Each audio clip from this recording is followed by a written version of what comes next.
देश में एक बार फिर से कोरोना वायरस ने पैर पसारने शुरू कर दिए। पहले आंध्र प्रदेश और अब मुंबई से आ रहे मामलों ने चिंता और बढ़ा दी है। आम लोगों से लेकर सेलिब्रिटीज तक इसकी चपेट में आ रहे हैं। क्या हमें फिर से वही मास्क, वही डर और वही लॉकडाउन वाले दिन देखने पड़ेंगे? कोरोना का खतरा एक बार फिर मंडराने लगा है और इसी के साथ स्वास्थ्य विभाग की चिंताएं भी बढ़ गई हैं। कोरोना के मामले एक बार फिर तेजी से बढ़ते हुए देखने को मिल रहे हैं। अगर आप गोदी मीडिया देखते हैं अभी भी, तो अब तक तो आपको पता चल ही गया होगा कि कोरोना दोबारा से आ गया है। लोगों की डेथ होने लगी है और बहुत ज़्यादा भयंकर सिचुएशन हो गया है। यहाँ तक कि गोदी मीडिया में तो ये भी आ रहा है कि लॉकडाउन होने वाला है या हो जाना चाहिए। तो ऐसे में आपको क्या करना होगा? वही करना होगा जो आप करते आए हैं। एक तो घर में दुबक के बैठ जाइए, मास्क भी लगा लीजिए 1, 2, 3 जैसा पहले लगाया था। और फिर 2 डोज़ तो खुराक आपने लिए हैं, उसके बावजूद भी अगर आप ज़िंदा हैं, जो कि हैं तभी आप ये वीडियो देख रहे हैं, तो तीसरा जो बूस्टर डोज़ लेना रह गया था, उसे भी ले लीजिए। और उससे भी बात ना बने तो वो ताली बजाना जिसकी प्रैक्टिस हमने पहले की थी, याद कीजिए 2020 में, तो वो वाली प्रैक्टिस भी दोबारा शुरू कर सकते हैं। तो आपके पास करने को बहुत कुछ है और ये सारा कुछ की प्रैक्टिस आप भरपूर कर चुके हैं। तो ऐसे में घबराने की कोई बात नहीं है, ये आपको पता है। लेकिन अगर आप गोदी मीडिया के यूट्यूब चैनल्स में जाके देखेंगे यही वाली खबर, तो उसके कमेंट बॉक्स में जाके देखेंगे तो आपको सच्चाई पता चली जाएगी। कमेंट बॉक्स पढ़ेंगे तो आपको पता चल जाएगा 100% लोग, लगभग 100% लोगों को पता चल चुका है कि ये एक गोदी मीडिया है, प्रोपेगेंडा मीडिया है। ये सिर्फ और सिर्फ असली मुद्दों से ध्यान भटकाने का काम करती है और ये उनकी एक चाल है और कुछ नहीं है। कई लोग ये तर्क देते आए हैं, हालाँकि मैं कई बार क्लियर करता आया हूँ अपने बुक्स के माध्यम से, प्रेस कॉन्फ्रेंस के माध्यम से या इस प्रकार के वीडियो के माध्यम से कि अगर वो कोविड नहीं था, तो इतने लोग मरे कैसे? बार-बार मैं बताता आया हूँ, मरे वो जो हॉस्पिटल गए। याद कीजिए हॉस्पिटल जो गए वो मरे क्योंकि हॉस्पिटल में सारा बंदोबस्त कर दिया गया था। वेंटिलेटर था, रेमडेसिविर था, लेपिनोविर था, रेटिनोविर था। ये ऐसी दवाइयाँ हैं जिनसे एक अच्छा खासा इंसान या तो मर जाएगा या मरने जैसा हो ही जाएगा। और वही हुआ। और जब भांडा फूटने लगा कि रेमडेसिविर से मौतें हो रही हैं, तो रेमडेसिविर को भी बैन कर दिया, जो पहले से भी वैसे भी काफ़ी देशों में बैन था।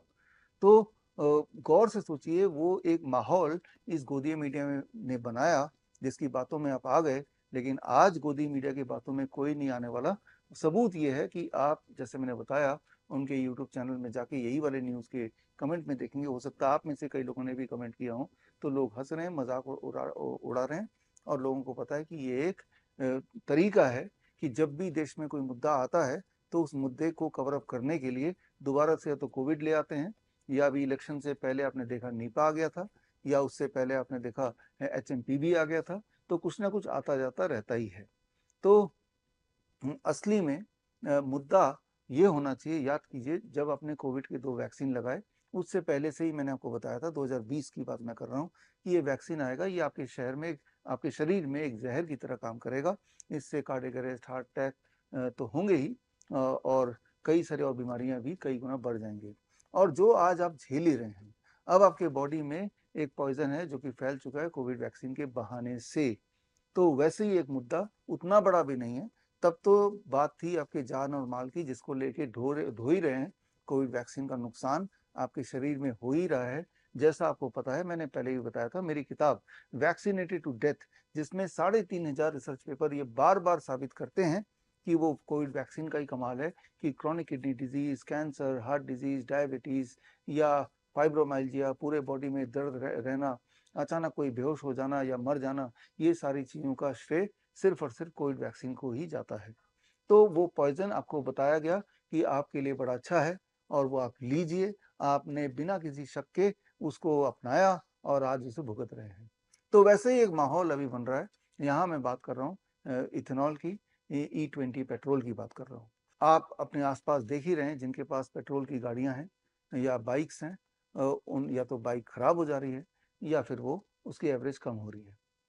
तो अब वही वाला तर्क दोबारा से सामने आ सकता है कि अगर कोविड वैक्सीन इतना नुकसानदेह होता तो सारे लोग क्यों नहीं मर गए? सारे लोग क्यों नहीं बीमार पड़ गए? तो अगर इथेनॉल ये जो E20 पेट्रोल है, अगर इतना नुकसानदेह होता तो सड़क में तो सारी गाड़ियाँ एक साथ रुक जानी चाहिए थी। ऐसा क्यों नहीं हुआ? देखिए यहाँ पे समझना होगा कि हर गाड़ी में ये जो पेट्रोल है E20 वो एक ही तरह से असर नहीं करेगा, क्योंकि हर इंसान का जो गाड़ी चलाने का तरीका है वो अलग अलग है, गाड़ी को मेंटेनेंस करने का तरीका वो भी अलग अलग है, और कितनी देर गाड़ी चलाता है लगातार बिना रुके वो भी अलग अलग है। तो कई सारे और फैक्टर्स भी हैं, साथ में उसने सर्विसिंग कब कराई, गाड़ी का मेक मॉडल क्या है, there are so many variations, so many factors, जिस पे निर्भर है कि कब कितना कौन सा असर करेगा। लगातार गाड़ी चलाएंगे, तेजी से अगर एक्सीलेटर देंगे तो मोस्ट लाइकली उनके चांसेस हैं कि उनका इंजन में असर पड़ेगा, उनका फ्यूल टैंक में असर पड़ेगा, वहाँ पे ब्रेकडाउन होने की संभावना ज़्यादा है। जैसे आपने कोविड के दौरान देखा था, कोविड वैक्सीन जब लगाया, या अभी भी आप देख रहे हैं कि अधिकतर जब कोई एक्सट्रीम इमोशंस होते हैं या एक्सट्रीम फिजिकल कोई एक्टिविटी होती है, चाहे वो जिम में जाके एक्सट्रीम फिजिकल एक्टिविटी, तब वो एकदम से फेलियर, हार्ट फेलियर होता है या कार्डियक अरेस्ट होता है, या फिर एक्सट्रीम इमोशन मतलब कि जब कोई शादी रचा रहा है, तो ऐसे आपने मामले देखे और शादी रचाते हुए ही उसकी डेथ हो गई। तो जब भी कोई उतार चढ़ाव होता है इमोशनली या फिजिकली, वो उतार चढ़ाव जब पीक पे होता है तब ये घटना ज़्यादा घटती है। Same is true with the car. और अब यहाँ पे सवाल आता है कि अगर वाक़ई में इस कार को देश देश के कारों को, बाइक को नुकसान हो रहा है, तो ये जो मैन्युफैक्चरिंग जो सेक्टर है, चाहे वो कार मेकर्स हो या बाइक मेकर हो, वो आवाज़ क्यों नहीं उठा रहे कि हमारी गाड़ियाँ जो हमने अच्छी बनाई थी पेट्रोल के लिए या E10 के लिए, वो E20 डालने से खराब हो रही हैं, तो उनका नाम भी खराब हो रहा है। देखिए, वो नहीं बोलेंगे, क्योंकि अल्टीमेटली उन्हीं को फ़ायदा होने वाला है। एक तो वो वैसे ही दबाव में है, वो बोलते ही नहीं है। आपने देखा कि कितने लोग हैं जो कोविड के बारे में, कोविड वैक्सीन के बारे में आवाज़ उठाई। दबाव में लोग हैं, वो लोग भी दबाव में हैं, वो तो एक बात है ही, but at the end of the day फ़ायदा उनको ही होने वाला है। क्योंकि जब आपकी गाड़ी खराब होगी, आप में से कई लोगों की गाड़ी का एवरेज भी कम हो गया होगा या खराब हो ही गया होगा। तो क्या करेंगे आप? पैदल चलेंगे क्या? अल्टीमेटली आप दूसरी गाड़ी खरीदेंगे ही खरीदेंगे, आज नहीं तो कल खरीदेंगे। तो यानी कि गाड़ियों की जो बिक्री है, वो अल्टीमेटली बढ़ने ही वाली है। तो उनको फ़र्क नहीं पड़ता, उनको सिर्फ़ वेट कर रहे हैं कि जैसे-जैसे जिनकी गाड़ी खराब होगी, आपको तो पता ही है, ये हमारे बेसिक कमोडिटी है, जिसके बिना हमारा दिनचर्या, हमारा लाइफ़स्टाइल वहीं के वहीं रुक जाएगी, चलेगी ही नहीं।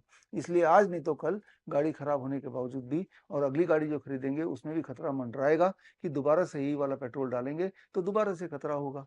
जिस तरह से आपको पता ही है कि आपने कोविड वैक्सीन का पहला डोज़ लगाया और उसके बाद थोड़ा बहुत खतरा का एहसास हुआ, फिर भी दूसरा लगाया, और मैं जानता हूँ, ये जो गोदी मीडिया है, ये बार-बार, बार-बार, बार-बार, बार-बार, बार-बार अगर आपके टीवी स्क्रीन पे चला दे और आप भी तसल्ली से गोदी मीडिया देख ही रहे हैं, तो आपके दिमाग में प्रभाव पड़ेगा। In spite of the fact earlier truth, जो आप सही रहे हैं कि कोविड वैक्सीन के लगाने के बाद जो हालत हुई है, तब भी आप मोस्ट लाइकली तीसरा डोज़ भी लगाने की सोच ही लेंगे।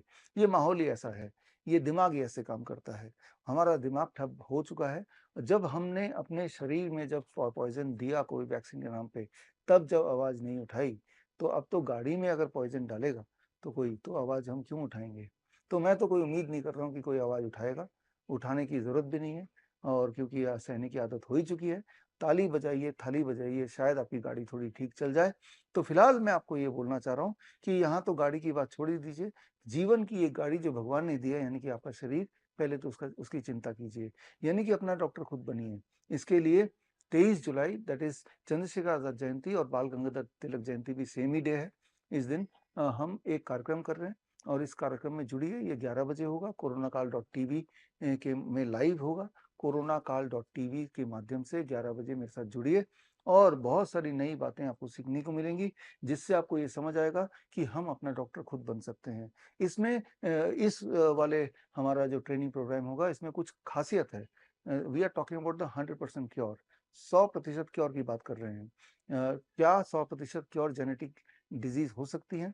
हमारे पास ऐसे कुछ पेशेंट्स हैं जिन्होंने कैन प्रोटोकॉल की और ऑटिज्म नाउ प्रोटोकॉल अपनाया, या DIP टाइप अपनाया, और अपने आप को डायबिटीज़ टाइप 1 पूरी तरह से इंसुलिन से फ्री हो गए, और ADHD के सिम्पटम्स, HHH सिंड्रोम के सिम्पटम से पूरी तरह आज़ाद हो गए। इस प्रकार अलग-अलग बीमारियों के, चाहे वो लाइफ़स्टाइल डिज़ीज़ हो, चाहे वो जेनेटिक डिसऑर्डर हो, जिन्होंने 100% अपने आप को मुक्त किया, ऐसे पेशेंट्स आएँगे और अपनी कहानी ना केवल बताएँगे, एग्ज़ैक्टली स्टेप बाय स्टेप उन्होंने क्या किया वो भी आपको समझाएँगे। तो मुझे ये लगता है कि उनकी कहानियाँ जब आप सुनेंगे, तो आपको ये भी पता चलेगा कि आपको क्या करना है। तो ख़ैर, मैं उम्मीद करता हूँ 11 बजे 23 तारीख को हम मिलने वाले हैं कोरोनाकाल.टीवी पे। All the best, thank you, जय हिंद।